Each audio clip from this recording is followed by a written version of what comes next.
আসসালামু আলাইকুম। সন্ধে ৭টা, বাংলাদেশ বেতার, খুলনা। খবর পড়ছি কানিস ফাতেমা শেফা।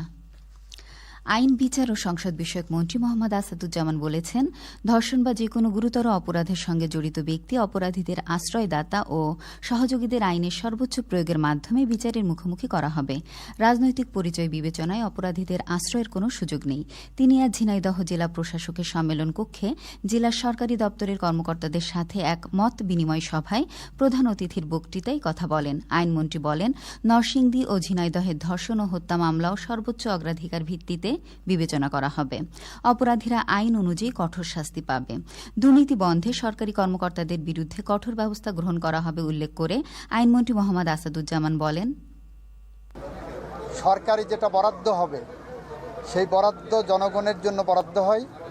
প্রত্যেকটা পয়সা খরচ হচ্ছে সঠিক জায়গায়, এটা নিশ্চিত করতে বলেছি। এবং বলেছি যদি কোনো দুর্নীতির আশ্রয় কেউ নেয়, শুধু তার চাকরি যাবে, ডিপার্টমেন্টাল প্রসিডিং হবে, সেটা হবে না, সাথে তার বিরুদ্ধে একটা দুর্নীতির মামলাও হবে। মাদকের ব্যাপারে জিরো টলারেন্স, সন্ত্রাস, রাজনৈতিক দুর্বৃত্তায়ন, সামাজিক হানাহানি, মারামারি, সমস্ত কিছু নিরপেক্ষভাবে ব্যবস্থা নেওয়ার জন্য প্রশাসনকে আমরা নির্দেশ দিয়েছি। কারণ গুটি কয়েক এ ধরনের মিসক্রিয়েন্টের কারণে সরকারের সব ভালো কাজের ভাবমূর্তি নষ্ট হতে পারে না।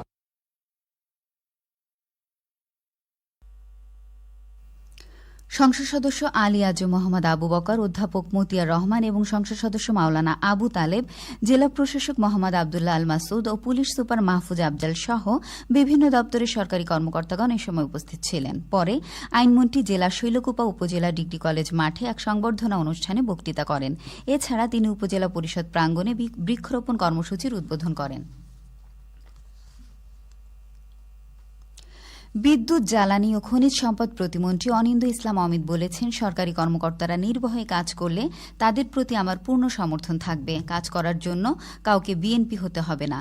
জনভোগান্তি দূর করে জনসেবা নিশ্চিত করতে পারলে আপনাদের কোনো শঙ্কার কারণ নেই। তিনি আজ যশোর কালেক্টরেট ভবনের অমৃতাখর সভাকক্ষে জেলা প্রশাসন ও পুলিশ বিভাগের কর্মকর্তাদের সাথে এক মত বিনিময় সভায় প্রধান অতিথির বক্তৃতায় একথা বলেন। প্রতিমন্ত্রী বলেন, পদোন্নতি পেতে বা চাকরিতে ভালো অবস্থানে থাকতে দলীয় পরিচয়ের প্রয়োজন নেই, বরং প্রজাতন্ত্রের কর্মচারী হিসেবে দায়িত্ব পালন করলেই হবে। যশোর জেলা প্রশাসক মোহাম্মদ আশেক হাসানের সভাপতিত্বে পুলিশ সুপার সৈয়দ রফিকুল ইসলাম, স্থানীয় সরকার বিভাগের উপপরিচালক, অতিরিক্ত জেলা ম্যাজিস্ট্রেট, ৯ থানার অফিসার ইনচার্জ এবং বিভিন্ন সার্কেল অফিসার বৃন্দ সহ প্রশাসন ও পুলিশের কর্মকর্তাগণ এ সময় উপস্থিত ছিলেন। পরিবেশ, বন ও জলবায়ু পরিবর্তন বিষয়ক প্রতিমন্ত্রী ড শেখ ফরিদুল ইসলাম বলেছেন, শহীদ রাষ্ট্রপতি জিয়াউর রহমান গ্রামীণ উন্নয়ন ও কৃষি পুনরুজ্জীবনের লক্ষ্যে খাল খনন কর্মসূচি চালু করেছিলেন, যা সময়ের চাহিদা হিসেবে এখনও প্রাসঙ্গিক।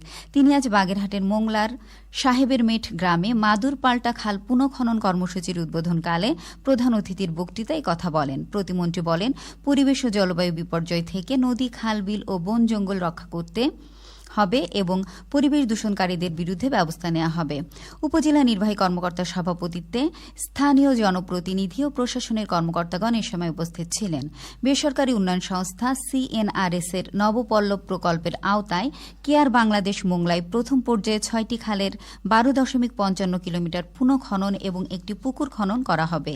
এতে প্রায় 2050 পরিবার উপকৃত হবে এবং 3000 একর জমি উন্নত চাষাবাদের আওতায় আসবে। যশোরের ঝিকরগাছা উপজেলা গঙ্গানন্দপুর ইউনিয়নের ছুটিপুর খালের উপর নির্মাণাধীন 9.5 মিটার দৈর্ঘ্যের সেতু ও শিমুলিয়া ইউনিয়নের জামতলা মোড় থেকে বোদখানা সড়কে নির্মাণাধীন 9.5 মিটার দৈর্ঘ্যের সেতু দুটির ঢালাই কাজ আজ শুরু হয়েছে। সংসদ সদস্য ডা মোসলে উদ্দিন ফরিদ প্রধান অতিথি হিসেবে সেতু দুটির ঢালাই কাজের উদ্বোধন করেন। দুর্যোগ ব্যবস্থাপনা অধিদপ্তর 35,61,000 টাকা ব্যয়ে প্রকল্প দুটির কাজ বাস্তবায়ন করছে। এদিকে কুষ্টিয়ার দৌলতপুর উপজেলার প্রাগপুর ইউনিয়ন পরিষদ অফিস থেকে নতুন বিলগাথুয়া হাট পর্যন্ত 1 কিলোমিটার সড়ক প্রশস্তকরণ কাজ আজ শুরু হয়েছে। সংসদ সদস্য রেজা আহমেদ প্রধান অতিথি হিসেবে এই কাজের উদ্বোধন করেন। স্থানীয় সরকার প্রকৌশল অধিদপ্তর প্রায় 52 লাখ টাকা ব্যয়ে প্রকল্পটি বাস্তবায়ন করছে। খেলার খবর ক্রিকেট।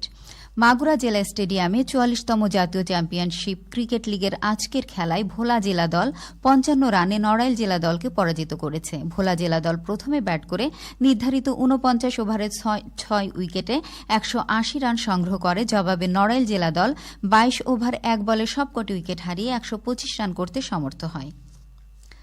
আগামীকাল ১১ই রমজান। খুলনা মহানগর ও এর পার্শ্ববর্তী এলাকায় সাহরির শেষ সময় ভোর ৫টা ৪ মিনিট এবং ইফতার সন্ধ্যে ৬টা ৯ মিনিটে। সবশেষে আবহাওয়া। আজ রাত ১টা পর্যন্ত পূর্বাভাসে বলা হয়েছে অভ্যন্তরীণ নদীবন্দরগুলোর জন্য কোনো সতর্কবাণী নেই এবং কোনো সংকেত দেখাতে হবে না। খবর শেষ হলো। আমাদের পরবর্তী খবর প্রচারিত হবে আগামীকাল সকাল ৮টা ১০ মিনিটে বাংলায়।